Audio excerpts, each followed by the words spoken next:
बिस्मिल्लाहिर्रहमानिर्रहीम। मैं हूं जावेद इकबाल हंजरा और आप देख रहे हैं न्यूज़ लाइन डिजिटल की 70% आबादी का इन्हसार ज़राअत पे है। ज़रूरी मुल्क है हमारा पाकिस्तान, और हालिया काश्तकारी हो रही है गंदम के हवाले से। कुछ काश्त मुकम्मल हो चुकी है, कुछ अभी पेंडिंग है, कुछ अभी हो रही है। आज हम बात करेंगे कि जो गंदम काश्त हो रही है, कुछ जो हो चुकी है, इसकी बेहतर पैदावार किस तरह बढ़ाई जा सकती है। मेरे साथ मौजूद हैं डायरेक्टर ज़राअत फ़ारूक जावेद साहब। उनसे बात करते हैं कि हालिया जो गंदम की काश्त हो रही है, इस हवाले से इसकी प्रोडक्शन को मज़ीद बेहतर किस तरह बनाया जा सकता है। हंजरा साहब, आपका बहुत मशकूर हूँ कि आपने आज ये हमारे लिए ये मौका फ़राहम किया कि हम आपसे बात कर सकें और ज़मींदारों की रहनुमाई के लिए कि वो गंदम की फ़ी एकड़ पैदावार को बेहतर से बेहतर कैसे हासिल कर सकते हैं और अपना ख़र्चा कम करके अपनी शरह मुनाफा को कैसे बढ़ा सकते हैं। तो इस सिलसिले में मैं अर्ज़ करूँगा कि हमारे डिवीज़न साहिवाल में इस साल 10,27,000 एकड़ रकबा की काश्त गंदम की काश्त का में हदफ दिया गया है, जिस पे अब तक 80% काश्त हमारी वो मुकम्मल हो चुकी है और बाकी जो है वो हमारी काश्त 10 दिसंबर तक हम कोशिश करेंगे कि बाकी भी 100% हमारा टारगेट वो पूरा हो जाए। तो गंदम की बेहतर पैदावार हासिल करने के लिए मैं चंद नुकात जो मेन हैं वो मैं ज़मींदार भाइयों को आपके चैनल की तवज्जो से उनसे करूँगा, बयान करूँगा। उसमें सबसे पहले तो ये है कि हमने अब जो हमारा वक्त काश्त है चूँकि बहुत कम रह गया है, हमने कोशिश करनी है कि 10 दिसंबर तक काश्त हमारी हर सूरत में मुकम्मल हो जाए और उसमें हमने जो तस्दीक़शुदा वैराइटीज़ हैं हमारी गंदम की, वही उनका इंतख़ाब करना है। और ख़ास तौर पे एक चीज़ हमने मद्देनज़र रखनी है कि जो कुंगी के ख़िलाफ़, रस्ट के ख़िलाफ़ हमारी वैराइटीज़ क़ुव्वत मुदाफ़त रखती हैं, उनको हमने इंतख़ाब करके उनका तो वो काश्त करनी है। और शरह बीज भी अब जो है हमने कोई जो है ना 5 किलोग्राम, जैसे जैसे हमारा लेट होगा 50 से 55 केजी हमने सीड रेट वो इस्तेमाल करना है, ज़्यादा सीड रेट। लेकिन ये जो सब किस डेट तक मतलब इतना हम कर सकते हैं? 10 दिसंबर तक हमारा जो जो है वो हमारा जो मुकर्रर करदा टाइम है, सिफारिश करदा टाइम वो 10 दिसंबर तक है। तो इस तक हम जो है ना 50 से 55 किलो हम इसमें करेंगे। और लेकिन जो अगर जो ज़्यादा झाड़ बनाने वाली वैराइटीज़ है उसका बीज हम 5 किलोग्राम कम भी कर सकते हैं। तो शरह बीज इतना करने के बाद तो को काश्त के बाद ये कि दवाई लगाकर हमारी जितनी भी फसल अब रह गई है को हम बीज को दवाई लगा के काश्त करें, ताकि जितनी भी आगे बीमारियां फैलती हैं बीज से आगे उनका वो उस वक्त तदारक नहीं मुमकिन होता। तो अब बीज में जब हम दवाई लगा लेंगे तो उसका ये तदारक वो उसके साथ वो मुकम्मल हो जाएगा। तो उसके बाद जो हमारी फसल काश्त हो चुकी है उसमें हमने पहला पानी जो है ना वो हमने अब लगाना है। तो पहले पानी के लिए हमारी सिफारिशात ये हैं कि जो हमारा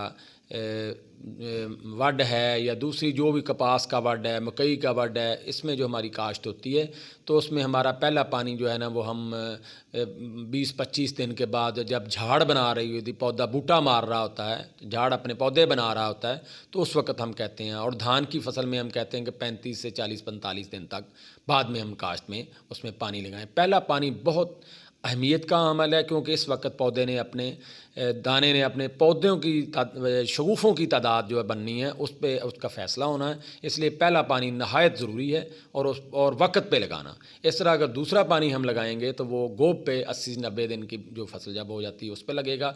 और इस तरह तीसरा पानी जो है ना वो दूधी हालत 125 से 135 दिन की जब फसल हो जाती है तो उस वक्त हमने लगाना होता है। ये 3 पानी जो है ना वो इंतहाई हमारे लिए अहमियत का अमल है। और इन मौक़ों पे अगर हम पानी लगाएंगे तो हमारी फसल इंशाअल्लाह ताला पानी भी हमारा कम लगेगा और हमारी पैदावार भी बेहतरीन आएगी।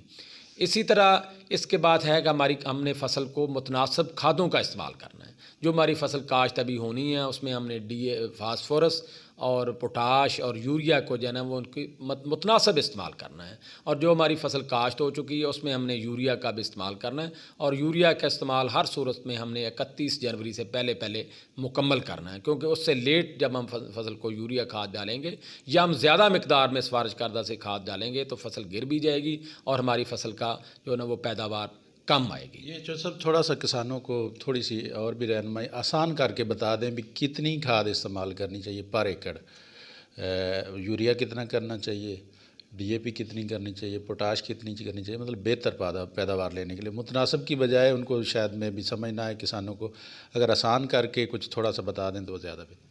तो जनाब साहब आपने ये बड़ा अच्छा सवाल किया है ज़मींदार भाइयों की रहनुमाई के लिए कि मुतनासिब खाद की बजाय अगर हम उनको बोरियों में बता दें तो ये ज़्यादा बेहतर होगा। तो हमारी कमज़ोर जो ज़मीनें हैं उसमें हमारी जो सिफारिश का खाद है बिजाई के वक्त 2 बोरी डीएपी, 1 बोरी यूरिया और 1 बोरी पोटाशियम सल्फेट हम कहते हैं, और 1 बोरी हम पहले पानी पे उसको यूरिया का इस्तेमाल करते हैं। इस तरह अगर हमारी ज़मीनें औसत हैं तो उसमें हमारी सिफारिश है कि 1.5 बोरी डीएपी, पौनी बोरी यूरिया और 1 बोरी पोटाश जो हम बिजाई के वक्त का डालेंगे, और 1 बोरी यूरिया जो पहले पानी पे या दूसरे पानी के साथ वो हम डालेंगे। इस तरह हमारी जो ज़रख़ेज़ ज़मीनें हैं उसमें हमारी 1.25 बोरी हम डीएपी, आधी बोरी हम यूरिया कहते हैं और 1 बोरी पोटाश डालते हैं, और इस तरह 1 बोरी जो यूरिया है हमारी वो पहले या दूसरे पानी पे वो इस्तेमाल करें। तो मुतनासिब खादों में मैंने यही उसमें कहा कि हम सिर्फ यूरिया डालने पे या नाइट्रोजनी खाद डालने पे हम ना उस पर तवज्जो दें, बल्कि हम जितने हमारे हैं पैसे, अगर जितनी हमने खाद डालनी है, अगर हम उन्हीं पैसों को तकसीम कर लें कि हमने उसमें मुतनासिब फास्फोरस खाद भी डालनी है और हमने नाइट्रोजन खाद भी डालनी है और पोटाश खाद भी डालनी है, तो उसमें ये मुतनासिब डालने से इतने ही पैसों में अगर हम एक खाद को डाल देंगे तो वो फ़ायदा नहीं होगा जो मुतनासिब खादों के डालने से होगा। मतलब आपका बात करने का ये है कि जिस तरह हम मतवाज़न ग़िज़ा खाते हैं इसी तरह पौधों को भी मतवाज़न खुराक की ज़रूरत है। पौधे भी सब जानदार हैं, और जैसे हमारी खुराक की ज़रूरियात है हमारे लिए कि दूध भी हमारी नशोनुमा के लिए ज़रूरी है, फल भी हमारी नशोनुमा के लिए ज़रूरी है,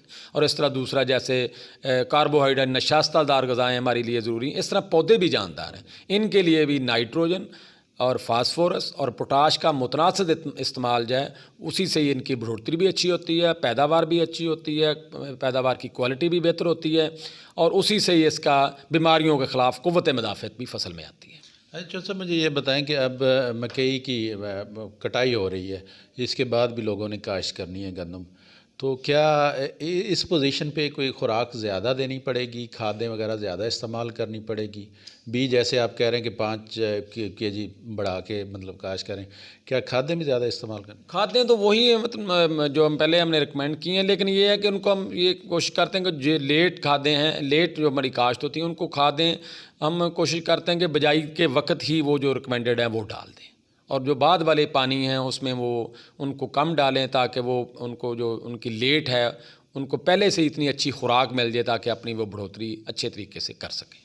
जो सब जड़ी बूटियाँ गंदम में बहुत ज़्यादा हो जाती हैं, तो इस हवाले से उनको तलफ़ करने के हवाले से वो कब तक तलफ़ करनी चाहिए, किस ड्यूरेशन में करनी चाहिए, ये थोड़ा सा गाइड कर दें किसानों। जी अंजरा साहब, आपने बहुत अच्छा सवाल किया कि जड़ी बूटियाँ जो है ना वो भी हमारे पौधे हैं, लेकिन वो हमारे जो है ना वो नाजायज़ पौधे हैं। हमारे पौधों की जो असल पौधे हैं, हमारे फ़ायदेमंद पौधे हैं, उनमें उन्होंने उनकी खुराक का हिस्सा भी लेना है, खाद का हिस्सा भी लेना है, पानी का हिस्सा भी लेना है, रोशनी का हिस्सा भी लेना है, हवा का हिस्सा भी लेना है, हत्ता कि उन्होंने तमाम जितनी भी उनमें हमारे वो नाजायज़ हिस्सेदार हैं हमारे फसल के जो पौधे हैं, गंदम के पौधे हैं। और इस तरह गंदम की फसल में और कोई भी जो पौधा उगा हुआ होगा, हमारी टेक्निकल इस्लाह में उसको हम जड़ी बूटी कहते हैं। तो जड़ी बूटियाँ जो है ना वो फसल को 15 से 40-42% तक नुकसान कर सकती हैं, कि अगर हमने फसल बाकी सारी चीज़ें की हैं, पानी भी सही लगाया, खाद भी सही लगाई, बीज भी सही डाला, अगर जड़ी बूटियों का तदारक बर वक़्त और सही नहीं किया तो फसल इतनी 10 से मतलब तकरीबन आधी फसल भी वो ज़ाया हो सकती है।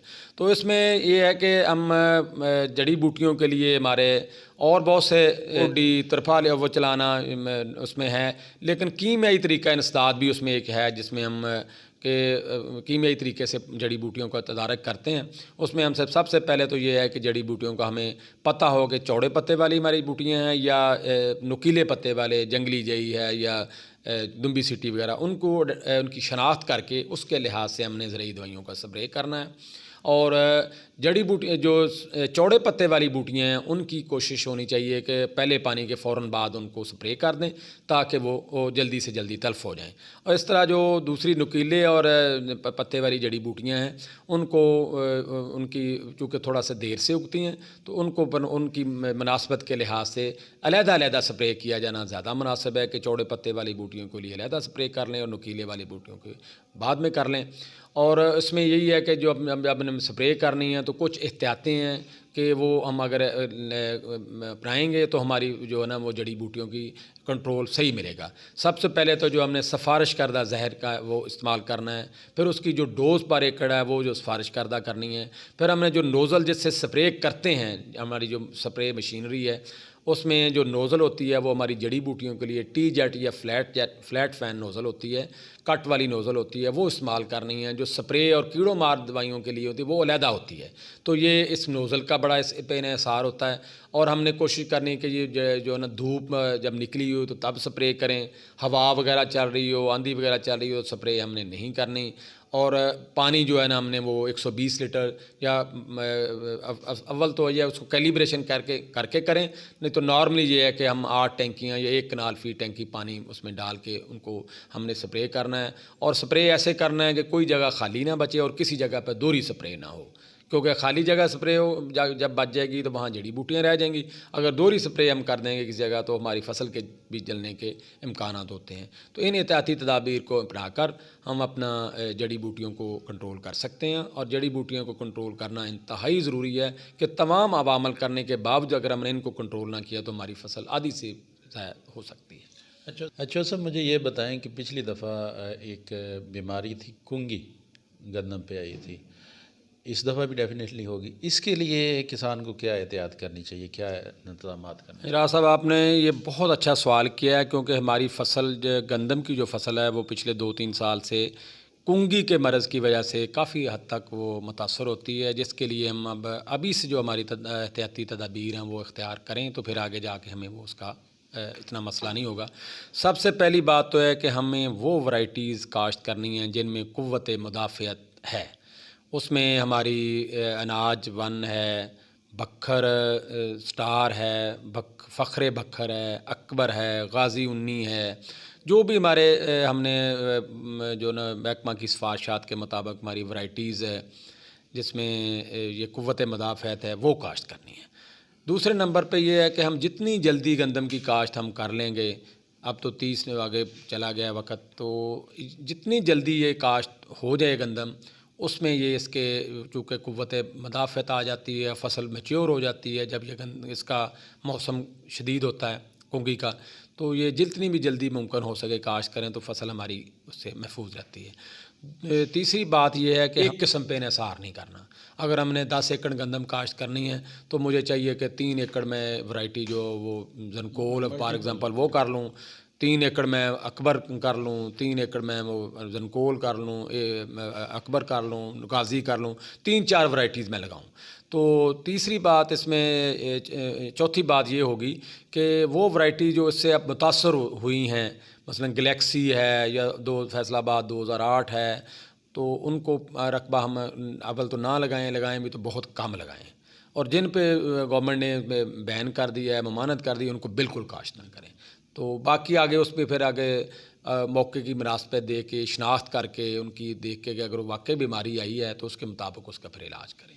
अच्छा साहब, ये सारी बातें आपने डिस्कस की, किसानों की रहनुमाई की, सारी चीज़ें करने के बावजूद मतवाज़न ग़िज़ा देते हैं, मतवाज़न खादें इस्तेमाल करते हैं, जड़ी बूटियों को एंड टाइम तलब कर लेता है किसान, तो फिर कितनी पैदावार हो सकती पर एकड़ के वाले से?